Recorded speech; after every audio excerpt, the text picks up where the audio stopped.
Oh YouTube, it's that time again. Well, before it becomes that time again. But we get to come back to Sonic Frontiers. It's changed a lot since the last time we looked at it, and to be honest, I'm gonna summarize the first two updates real quick. Update 1 added things that I felt didn't get fully completed for its initial release, like a continuous stage challenge or a boss rush, a photo mode, and a jukebox system that added a fun reason to go back to the open world. I feel like the music got the most work behind that update, which is kind of funny when you think about it. Update 2 added some real meat to it. I had no idea what Sonic's birthday bash could be, but it was a bunch of intricate platforming challenges that they put into the open world. Some of them were a bit too intricate for their own good. Action change challenges that are just Sonic's versions of a freestyle mode in a Tony Hawk game. It's neat, but as someone who liked running around in the open world as it was, it's an okay addition, but the reward for S ranking them was worth it. You get to unlock the spin dash, finally answering the question of what does Sonic do with the spin dash in a game that has boost. Sure, it allows you to hit enemies, but who would like that? Some people. So its real use is that it ignores how Sonic normally runs on the ground and sends him flying in the air at the slightest incline in terrain. Couple that with even more parameters to control Sonic added to the options, like controlling his in-air deceleration, it's like you're playing an entirely different game. I'll get to that more later. All of this has been leading up to the final update. More story, more playable characters. What did that mean all those months ago? Well, let's find out. To start things off, this update is actually an alternate ending for the final island. In the original, Sonic's friends sacrificed their forms to hold back his cyber corruption, but this time we're going to be using that corruption to power us up, while our friends will search for the Chaos Emeralds themselves. The gameplay revolves around switching between Amy, Knuckles, Tails, and Sonic as each do their job. As far as plot goes, that's about it. In a gameplay sense, at least for the 3D mainline titles, this is the closest characters have been to controlling the same, at least since Sonic Heroes. It's hard to notice because a fully upgraded Sonic is just built different, and all these guys are starting at level 1. But, like the classic games, each character has their own unique quirks, like Tails not being able to homing attack. Let's start off with Amy. Amy is focused on jumping, kinda like how she was in Sonic Adventure, but actually fast this time. Her platforming challenges aren't anything new compared to Sonic, but with a bit more focus on verticality. She has this one move where she can slow down time and multi-lock targets for a homing attack chain, and it's pretty fun for puzzles. Knuckles is, well, Knuckles. He plays like how you'd expect him to. He climbs and glides, but his gliding is different. He stops for a certain second in the air before he takes off, and his turning radius was made considerably wider than it was in the past. Tails can fly. I guess he doesn't immediately ascend like he does in the past game, but he doesn't stop moving like Knuckles. He hovers for a bit and hits his flight cap within seconds, so you don't have to worry about if you know you'll be high enough to get somewhere. You just have to get there. I think it works pretty well in this open world setting. Along with not having a homing attack, his main attack is throwing a wrench. Funny, but a stark contrast to how everyone else fights. In a general sense, their core is all really strong. They move like Sonic, they boost like Sonic, you can even unlock the spin dash and extra movement options for all of them. For DLC, that's as much as I expected for them, and while that's fun enough, they still have their own problems, ranging from gameplay implementation to just quirky physics and collision problems. Such as, I think fighting with any of these characters is worthless. They start out at level 1, and there are no standard move bad guys for you to practice on in this DLC. The only thing here are mini bosses from the base game, but they're powered up. They have more health, they hit harder, they move faster, and it's just overall annoying. Sure, some of them get new interesting gimmicks, but they're all a practice of tedium more so than interesting and engaging puzzle gameplay like it was in the base game. These mini bosses are tweaked in a way that it still feels annoying to fight them even with a maxed out Sonic. Allow me to get more specific, just hitting enemies doesn't feel as good as it does with Sonic with these DLC characters. Sonic is pretty stationary when doing combos. He sticks to the enemies like glue, which is something that the others just don't do. I already talked about Tails' wrenches, but Amy's combos give really bad feedback on if you're doing damage or not. Knuckles, on the other hand, does a really slow 3-hit combo that leaves you above the enemy most of the time in an awkward position, but it's still not as good as it could be. Maybe you could get used to all of this, but as I said before, there's no good enemies to even practice on. Then you have some movement issues like Knuckles gliding and climbing. Knuckles not immediately gliding does feel awkward, but if they wanted to keep that kind of startup, being able to change your gliding direction before you take off would feel way better. As it is, he only glides the way he's facing, and turning around in the air is slow, gliding or not. This climbing is also a little weird. The camera effects if down or up are inverted, which is fine before you start the climb. It's that the camera will still flip them even after you start climbing. A workaround is the game saving your initial input and keeping you moving in that same direction until you change it. As an example, if holding up moves up, I should always move in that direction no matter how the camera moves afterwards if I'm still holding it. Knuckles also can't touch unclimbable edges while he's climbing or he'll just let go, and connecting back to the wall after this is very awkward. God forbid he just turns around. But in an open world sense, everyone's pretty broken for the world that they're put in. Knuckles, who doesn't have an easy way to gain upward momentum, has it the hardest. Then comes in Tails, because he at least has a few of his collectibles to understand that he's able to fly and are designed around that. Meanwhile, Amy is the most broken out of them because all of her challenges fall apart to her ability to glide just like old Knuckles. Sure, she may be slower than him, but she has better control, so getting to where you need to be is the easiest with her. And while Amy has it the easiest out of all of them, they all can just find a high point on the map and glide or fly to wherever challenge that they need to skip, so your enjoyment may depend on the type of person that you are, or how you're feeling that day. But as I said before, to me these guys are just a testing ground for things to come. Other than the combat aspect, I can't say I'm disappointed in how they were handled overall. Even if they can break the game around them, their movement feels as fun and free-flowing as Sonic's, but each with their own little twist. Even their fully unlocked abilities are a fun way to get around the island, though I thought Amy's was the worst, but then I figured out the initial drift. Then it goes crazy. But then that brings us to Sonic. What's he doing? Sonic is doing a mixture of platforming and combat challenges. There are 5 towers across Oranos Island, like there were on Rhea, and we run into the second issue of the DLC. This DLC decided to push this game to its absolute limits, and I think it goes a bit too far. For a game that was called too easy on release, this DLC brings you the hardest challenges you can find. That being said, Sonic Frontiers does something that I think very few Sonic games have done before. If you change the difficulty down to easy, the game adds objects on the tower climbing platforming sections to make them easier to handle. They put up homing attack balloons to ease you over pits so you don't fall as easy. This is actually done for the towers on Rhea Island in an earlier update as well. I really think this is a good idea because if you're having a hard time, you can do something about it, and it differentiates each difficulty level in this game when you add in combat as well and the changes it does to that. As for the challenges themselves, they really push you to see how much you've understood the game's mechanics, which I think is kind of an issue because the game beforehand had done nothing to push you to learn them. Such examples include rail boost jumping, all the way up to spin dash launching. I think wanting to do this is fine, but sometimes it's hard to parse how the game even wants you to proceed from time to time. More than once, it will just put a bunch of blocks floating in the air and telling you to figure it out without a hint of how to proceed. At least older Sonic games would lead you with a trail of rings, but I only saw that happen once on the final tower and wondered where that kind of design went beforehand. These towers also lack any form of pulley checkpoints from the previous ones, so it's a one-shot challenge, but I think the conveyance being poor is its worst aspect. It took some of these sections as slow as I could, and I still had a hard time figuring out on where I even needed to go. In fact, it felt like I was being punished for trying to take things slow and given a harder time than if I just spin dashed off a tilted edge and prayed I went into the right direction or saw it as I was plummeting to the bottom. And then you have certain breakable items that just don't reappear, so it's way faster to just reload your save than do super dangerous risky platforming on platforms that are just as big as Sonic. Then you have the combat challenges that force you back down to level 1 for the sake of difficulty. They just continue to show you how bland this combat can be with enemies whose main action is to shield themselves and stop any form of combat momentum from building up. One was even a puzzle that I kinda recommended in my previous review video about the spinning blade enemies, but the fact that this game said that my skills were locked, which is a lie, except for the side loop, that's how I thought I needed to kill them because that was the general way on how to kill them in the main game.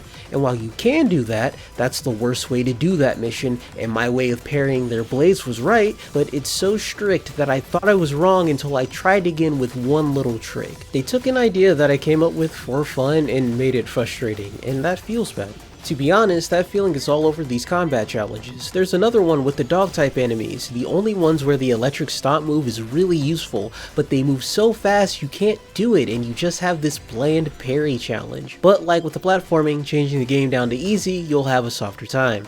For all of these arbitrary difficulties they put in, the devs at least give you some way of an out. Now to shake things up, let's talk about the open world again. Just like the base game, there are a bunch of characters on the map you can talk to, and you don't even need to get collectibles to do it this time. Every character has their own set of conversations on the map, so find them all for a boatload of flavor text. Also, speaking of, I think the translation between English and Japanese is a little bit better this time. The jokes, dialogue, and subtitles are pretty consistent.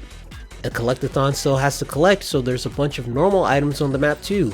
Because the friend trio needs to level up, you find skill cocos on the map that give you different amounts of EXP. The Sorrowful event that just gave you fishing tokens now give you attack, defense, and coco upgrades at an exponential rate, so you can upgrade all of your characters as fast as possible. They don't share upgrade points, which is lame because you can definitely max out and have some left over. The trio have their own personalized challenges to fill out the map, and you can tackle the general ones with Sonic, and every character can find this special coco that unlocks the towers that Sonic has to do.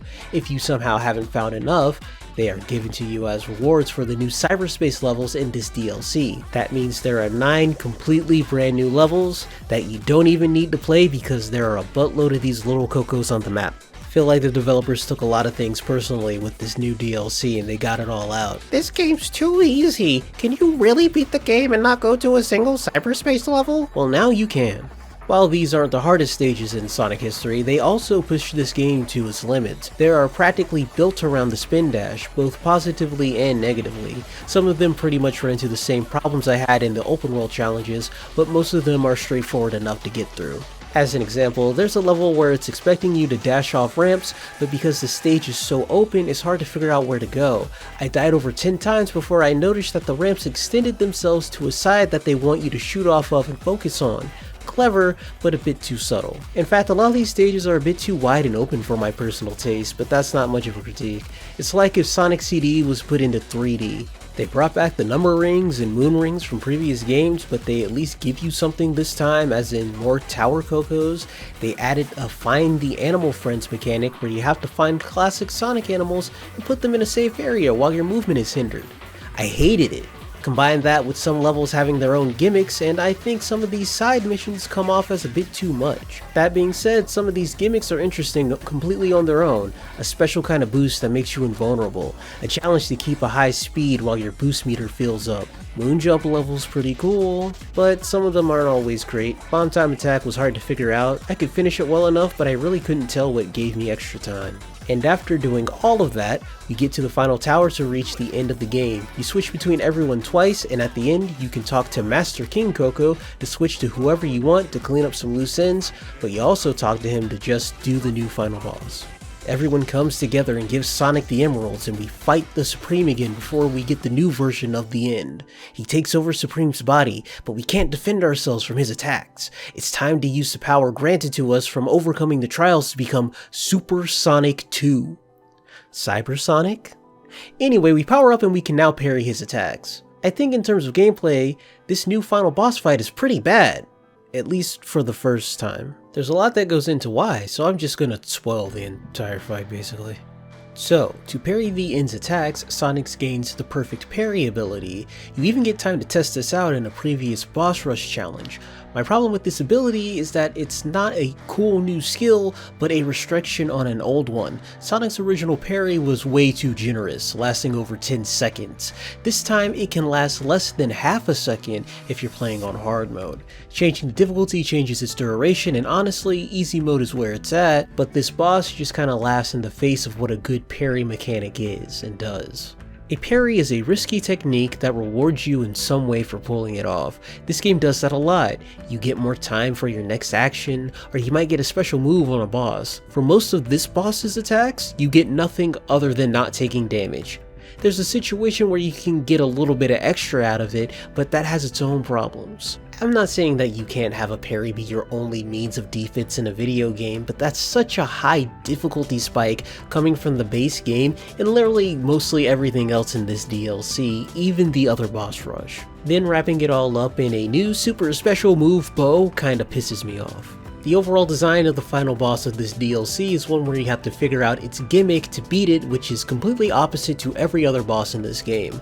All the other bosses you damage fairly normally, they'll do something to make you stop damaging them or keep you away from them, but it's very obvious on what you need to do to get back in. This one, however, makes you wonder how to even progress the boss fight, which is the worst kind of puzzle boss because you either know how to fight him or you just don't win. Then the game mechanics and the boss design don't help in figuring things out, and it makes things harder than they need to be. First off, the projectiles that he fires at you are hard to see because of the low camera angle and the trees behind Sonic blocking your view. Even when you're close enough to attack him, then his body blocks them from your sight, and you just end up getting hit by things that you just can't see. Next is the gimmick of him not taking any damage until you remove the neck pump, keeping him connected to the end. I figured out that's what I needed to hit, but because the lock-on on the game is bad, it's hard to target it in the first place. The lock-on in this game can move from target to target, but that has only ever worked in the training mode and hardly ever worked in the main game, even at initial release for me. Your best course of action is to attack the head a little bit, dodge, and hope your soft lock changes. It's pretty consistent. After you get him down, there's still no clear indicator on how to proceed. You have to side loop the gun from his back unprompted. Your only hint is that you can lock onto the back of his neck. Then you have to side loop the gun, and the only reason I'm complaining about that is because controlling Supersonic has always been kinda bad. His saving grace has been that you can just homing attack in once you get close to the boss. Be quick, however, because if the tube reconnects, even if the gun is out, it will disappear, because I don't know why, it's stupid. And finally, once you hit the second phase, if you get hit by a projectile, you enter this cutscene that forces Sonic down to 100 rings. I didn't originally mention this in my script because if you got this far, a single automated sequence wouldn't be too much of a problem when fighting this thing. But because I've run out of rings multiple times from just not knowing what to do and this is something that could possibly happen, if you get hit with less than 100 rings, you just die. And that's completely unnecessary. Just bring them back up to 100, who cares? I get that there is a cool factor in the sense that you can prevent it from happening, but it's so unlikely to happen that it just rubs me the wrong way. But once you've done all of that, watch, rinse, and repeat until you get the cool ending that you've always wanted. This boss was a test in frustration for all of the wrong reasons, and fixing them would be really easy. For the projectiles, make the trees transparent when they move in front of the camera and widen the field of view for when you get in close. I was parrying mostly by sound, and I'd rather not try that hard. For locking onto the tube, fix the lock-on. Nothing more, nothing less. It works in the game already, but not where it needs to. As for side looping the back, just put a big glowing spot on it for when the end runs out of health. Big glowing spots have been the side loop icons this whole game, the perfect hint for an in-moment gameplay recognition. You don't even have to wait for it to lose all of its health for the gun to come out, and that's normally. So if someone does that beforehand, before it starts to glow, they'll get to feel extra smart. If Supersonic shows back up and fights the same way he does in this game, I want better control. For example, being able to manually rise and fall in the air. That would also help fix some lock-on problems. And if you want to put me on a timer to feel some tension, just do it without the chance of it killing me outright. When you know what you're doing, this fight can be pretty fun, but its conveyance is horrible and it doesn't have to be.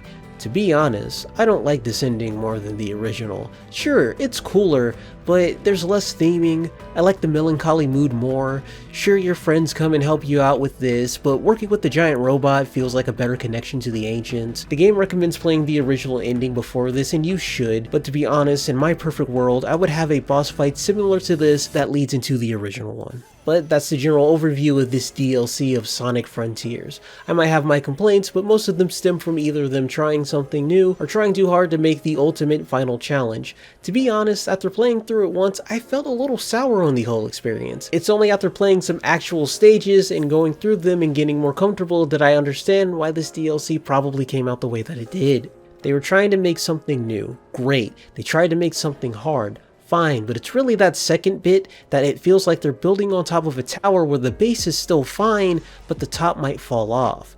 I also subconsciously wanted to see if they learned anything from their development and how they could improve on the game, but to be honest, if they did that, we'd have more of something brand new than a continuational DLC. Improvement is such a loaded sentiment as well. All of these updates have their own improvements. DLC 2 added more customization to Sonic's movements. It fixed my air deacceleration problem I brought up in my original review, but some things start to fall apart if you mess with it. The Lightspeed Dash is designed for you to come to a stop at the end of it with the way the game was originally designed. You remove the deacceleration, you go flying off an edge you were supposed to land on. You remove your walking deacceleration, just taking a few steps forward, you'll keep moving for 5 more steps on platforms that are only as big as Sonic is. I love being able to make a Sonic that I personally am comfortable with, but the wider you are able to make these options, the wider you have to make your design, and it can't be as tight as it was before, and I love extremely tight Sonic design. But that's me personally. I don't think being tight in design needs to be the same as being restrictive, as much as I think being loose needs to be the same as being careless, but this game really does lean on both sides way too far at times, especially this DLC. But hey, maybe they keep this customizable Sonic idea, tweak their default settings, and just let people continue to throw themselves at the wall. I mean, that is what easy mode is for.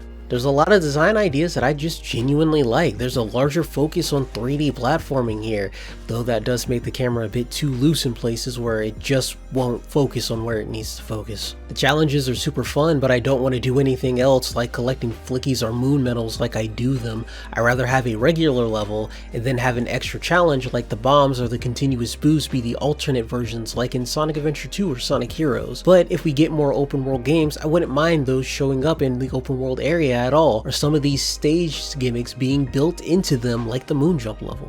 Some people look at all of this difficulty and design and worry about the future of the next game, and I think that's kinda silly. The hard mode in Sonic Adventure 2 didn't shape out the levels in Sonic Heroes, though some of the alternate levels in Heroes might have shaped up Shadow the Hedgehog. But that game was also trying to be hard for the sake of being hard. Anyway, even if the next game is harder, you have to consider the work they did in this game's easy mode. That's more likely being carried forward than this DLC's difficulty. But I get the worry. The design suffers because it's trying to be difficult, and I don't think they hit a good balance. I do want more difficulty from the base game of the next title, but I hope they're able to hold back and learn lessons from this DLC as well. I first came off this DLC feeling frustrated and perplexed at how it ended up the way that it did, but after continuing to play, I did the most basic thing a person could do and adapted. I have a much easier time with it, but I can still criticize on how I adapted, and it was mostly through frustrating trial and error with hardly any guiding game design. The guiding probably isn't as strong because this DLC is mostly about adding and expanding than teaching, so I hope with a fresh new game it smooths out some things, because I think the base game did a perfect job at that. Throughout all of its faults, the new ideas presented in this DLC make me even more excited for the next Sonic game than the base game already had me. I'm still looking forward to it. Alright, and that's a wrap. I'm done. I don't have to think about Sonic Frontiers until the next mainline 3D Sonic game comes out, and I have to compare it to this. But if you like my review on this, how about you go see my review on the main game, or another video game, or a manga? I don't know what you like. But you know where you can tell me what you do like? You can tell me about it in the comments, so leave one if you care, or maybe tell me about things you don't like. But if you still want to hear more from me, follow me on Twitter where I might draw a funny picture, or I might tweet about a video game that I'm playing, or a manga that I'm reading. I really don't do that last one as much as I want to. But that's a wrap. Mata ao, until we meet again, mata ao.